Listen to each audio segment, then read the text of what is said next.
Hello everyone, my name's Takenaka and I'm the producer on the Resident Evil 0 HD remaster.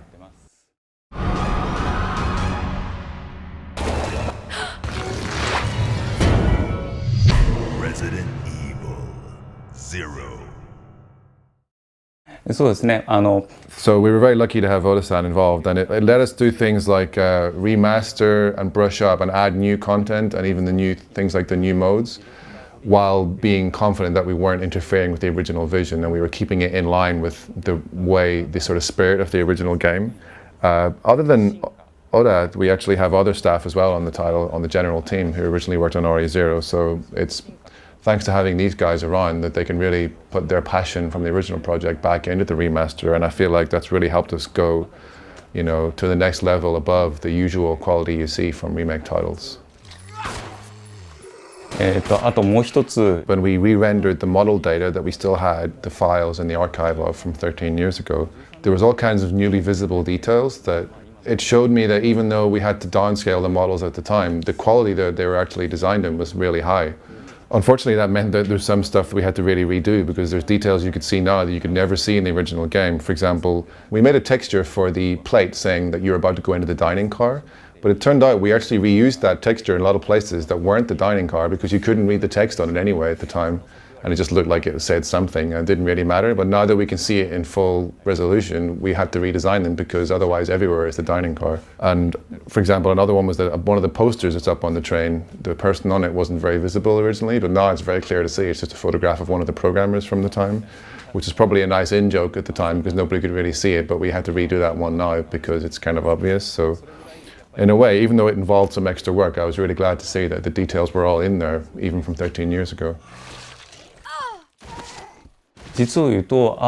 RE0 was actually the more difficult remake because it had so many more moving video backgrounds and things, and to get a bit technical, the fact that you can switch between two characters in real time means that two different areas of the game have to be loaded in memory constantly because you can switch at any moment without any pause. So yeah, it was actually good to have done this one second and have a lot of overall technical know-how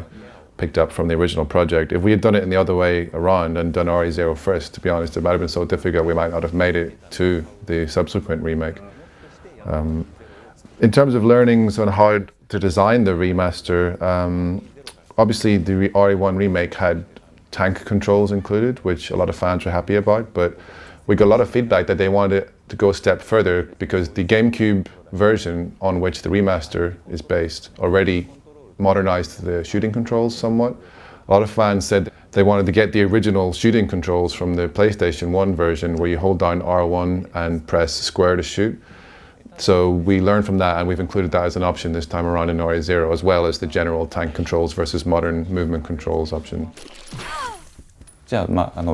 you unlock Wesker mode after finishing the game for the first time, and this has been a bit of a regular thing in the Resident Evil series. We've tended to offset the tension and sort of horror of the first playthrough with something a bit more fun and out there, like giving you different weapons or different experiences to try. So it's a bonus mode, so I think people have been wondering since we announced it whether it was going to have a new storyline for Wesker. Sorry guys, it's going to be just a gameplay based experience. Also, I think some fans were saying that this kind of slightly crazy looking mode that they saw in the announcement trailer doesn't really suit the game's atmosphere or something, but I'd like them to remember that this is the series where we brought you playing as a giant slice of tofu in Resident Evil 2, so I think it's been a part of our history to try and sort of break the tension of the main part of the game with some jokey, fooling around type side modes, so Wesker mode definitely fits into that canon, so to speak. As for why we went with Resident Evil 5 Wesker, we wanted to give him his powers that he has from that era of the game storyline, from the Ouroboros virus. And of course, if we used the version of Wesker that appears in Resident Evil 0, he wouldn't have those powers, and he also is very much a kind of behind the scenes, pulling the strings kind of character who basically appears in cutscenes. So